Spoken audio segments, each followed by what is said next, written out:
নমস্কার বন্ধুরা, আজকে আমার ঘরে কিছুই নেই, বাজার ছিল না, তাই আমি মাছের তেল দেখুন একদম সাদা দবদবে করছে। এই অনেকে হয়তো খান না, এটা পছন্দ করেন না, কিন্তু আমি খুব ভালোবাসি এটা। এটা বেগুন দিয়ে আমি বানাবো, পেঁয়াজ কাঁচা লঙ্কা রসুন বাটা দিয়ে আমি, যেহেতু এটা গন্ধ হতে পারে ওই জন্য। ঠিক আছে, দেখতে থাকুন। আমার কড়া গরম হয়ে গেছে, এবার তেল দেব, দিয়ে আমি বেগুনটা আগে ভেজে নেব।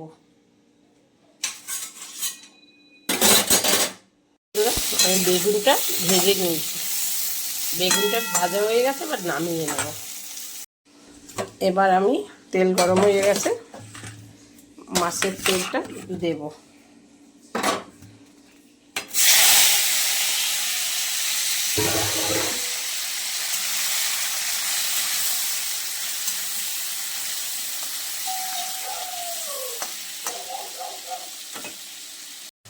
দেখুন অনেকটা হয়ে গেছে, এবার পেঁয়াজ আর কাঁচা লঙ্কা দেব আর রসুনটা দেব।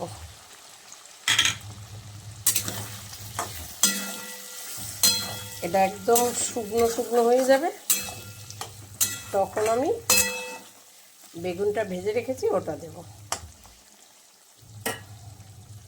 দেখুন বন্ধুরা, এটা বেশ মুচমুচা হয়ে এসছে, এবার আমি বেগুনটা দিয়ে দেব।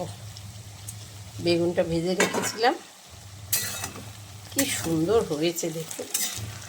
আপনারা দেখলেই, যারা যারা ভালোবাসেন খেতে, কমেন্ট করে জানাবেন।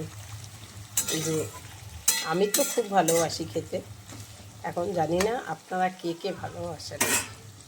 দেখুন হয়ে গেছে আমার, এটা একদম লাল লাল লাল লাল করে মুচমুচা করে ভেজে নিয়েছি। এটা যত ভাজা ভালো হবে অত খেতে ভালো হবে।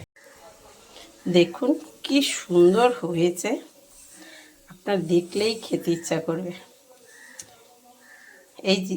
এই মাছের তেল কে কে ভালোবাসেন প্লিজ কমেন্ট করে জানাবেন।